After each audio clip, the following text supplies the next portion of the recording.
बिस्मिल्लाहिर्रहमानिर्रहीम। लाखों करोड़ों दुरूद व सलाम दो जहाँ हज़रत मोहम्मद मुस्तफ़ा सल्लल्लाहु अलैहि वसल्लम पर।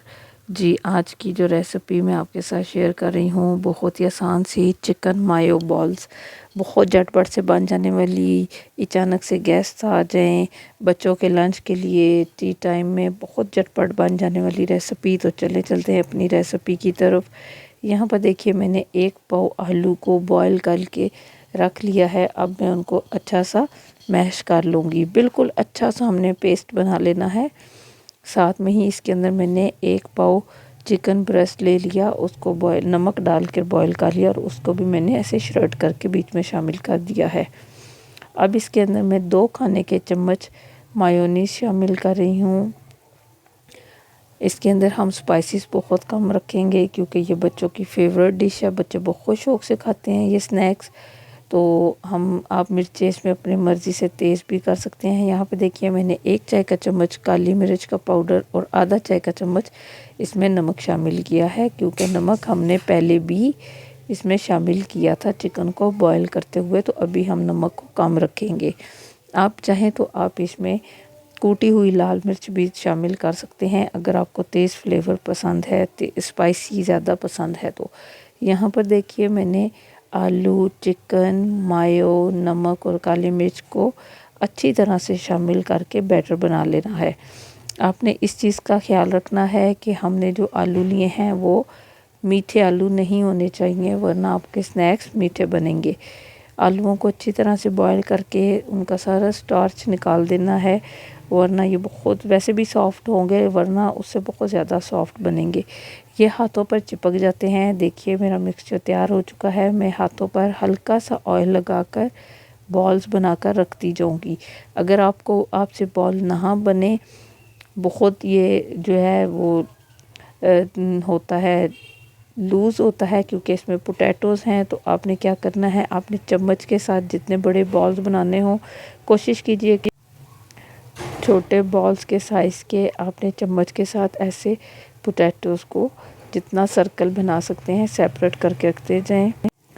फिर हम इसको 10 से 15 मिनट के लिए फ्रीज़र में रख देंगे। तो हमारी चिकन और जो पोटैटो हैं वो थोड़े से हार्ड हो जाएंगे, तो आसानी से बॉल्स बन जाएंगे। अगर आप बना सके तो वेल एंड डन, लेकिन अगर ना बन सकें तो आप ऐसे स्पून की मदद से एक एक बॉल की जगह पर रखते जाइए बैटर को थोड़ा थोड़ा करके, और आप इसको फ्रीज़र में रख दे। आधा घंटा रख दे, 10-15 मिनट रख दे, ये सेट हो जाएंगे। थोड़े से हार्ड हो जाएंगे तो आसानी से बॉल्स बन जाएंगे। यहाँ पे देखिए मैंने बॉल्स बनाकर फ्रीज़र में रख दिए हैं। अब मैं यहाँ पर 2 ब्रेड के पीसीस ले रही हूँ और उनको मैं अच्छी तरह से क्रश करके मैंने क्रम्स बना लिए हैं। यहाँ पर मैंने एक बाउल में मैदा, दूसरे में अंडा, तीसरे में ब्रेड क्रम्स रख लिए हैं। हम इन अच्छी तरह से देखिए जब फ्रीज़र में रखेंगे तो ये हार्ड हो जाएंगे, तो ये आराम से राउंड शेप में आ जाएंगे। आप इनको हल्का सा हाथ में पेड़े की तरह गोल घुमाएंगे तो ये अच्छे से राउंड शेप में आ जाएंगे। हम पहले अच्छी तरह से इनको मैदे में कोट कर लेंगे। जब मैदे की कोटिंग हो जाएगी तो हम इसको अंडे में डिप कर लेंगे और साथ ही फिर हम इनको ब्रेड क्रम्स से कवर कर लेंगे और रख देंगे। ब्रेड क्रम्स के साथ कवर करने के बाद आप चाहें तो इनको इसी प्लेट में फ्रीज़ कर सकते हैं। हफ्ता 10 दिन तक ये बिल्कुल ख़राब नहीं होंगे। हम एक एक करके इनको मैदे की कोटिंग अंडे में डिप करके ब्रेड क्रम्स के साथ कवर करके रखते जाएंगे। यहाँ पर देखिए मैं बाकी सारे भी तैयार करके आपको दिखाती हूँ। और आपने इसी तरह प्लेट्स में भी खोल खोल के रखने हैं क्योंकि ये चिपक जाएंगे। हम इसी तरह क्रम्स लगाने के बाद भी इनको थोड़े थोड़े गैप से रखेंगे और फ्रीज़ कर लेंगे। जब हमारी ये फ्रीज़ हो जाएंगे तो फिर आप इनको चाहें तो किसी कंटेनर में रख लें, चाहे तो जिप लॉक बैग में डालकर फ्रीज़ कर सकते हैं। बहुत मज़े के बनते हैं। सिर्फ इसमें थोड़ा सा इस बात का ख्याल रखना है कि आलू जो हैं वो भी थोड़ा सा स्टार्ची होते हैं और इसमें हमने थोड़ा सा मायो डाला है तो उससे ये थोड़े से लिक्विडी होते हैं। लेकिन आप जब इनको फ्रीज़र में रखेंगे ये हार्ड हो जाएंगे। आप देखिए यहाँ पर ये हार्ड हो चुके हैं। हल्का सा मैदा कोट करके मैं आराम से इनको राउंड शेप में बना रही हूँ। तो यहाँ पे देखिए मेरे आराम से ये जो है तैयार हो रहे हैं सारे।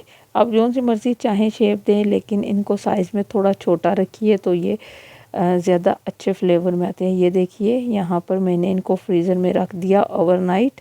अब ये फ्रीज़ हो चुके हैं। अब मैं इनको उठाकर एयर टाइट बॉक्स में डालकर दोबारा फ्रीज़ में कर दूँगी। बच्चों के लंच में आप सुबह उठकर फ़ौरन से इनको फ्राई कर सकते हैं। टी टाइम में रेडी होकर रखे होंगे, मेहमान आ जाएँ, झटपट से बस ऑयल गरम करना है और इनको फ्राई करके केचप के साथ सर्व कर देना है। ये बात आपने याद रखनी है कि ठंडे ऑयल में इनको फ्राई नहीं करना, और आप जैसा ही इनको फ्रीज़र से निकाल लें फ़ौरन से फ्राई कर लेना है। आपने पहले ऑयल को गर्म कर लेना है, फिर इनको फ्रीज़र से निकालना है, क्योंकि इसमें आलू है। आलू बहुत ज़्यादा देर तक हम फ्रीज़ नहीं कर सकते। ऐसे आपने फ्रीज़र से निकाला, फ़ौरन से पहले ऑयल गर्म था। देखिए मैं जैसे ही बॉल्स को ऑयल में डाल रही हूँ तो ऑयल में कैसे बबल्स बन रहे हैं। बच्चों को ये स्नैक बहुत पसंद आते हैं। इंशाल्लाह आपको बड़ों को भी बहुत पसंद आते हैं। उम्मीद करती हूँ आपको मेरी ये वीडियो पसंद आएगी। आप मेरी रेसिपी को ज़रूर ट्राई कीजिएगा। मेरी रेसिपी पसंद आए तो चैनल को लाइक और सब्सक्राइब कर दिया करें, आगे शेयर भी किया करें। यहाँ पर देखिए हम इसको बहुत हल्के हाथ से राउंड में ऑयल को घुमाएंगे, वरना ये हमारे बॉल्स टूट जाएंगे। पहले आपने 5 मिनट तक इनको घुमाना नहीं है। तो मैं आपको फ्राई करके सर्व करके दिखाती हूँ। जी देखिए हमारे बॉल्स जो हैं वो फ्राई हो चुके हैं। उम्मीद करती हूँ आपको मेरी वीडियो पसंद आएगी। चैनल को लाइक और सब्सक्राइब कीजिए। अपना ख्याल रखिए। अल्लाह हाफिज़।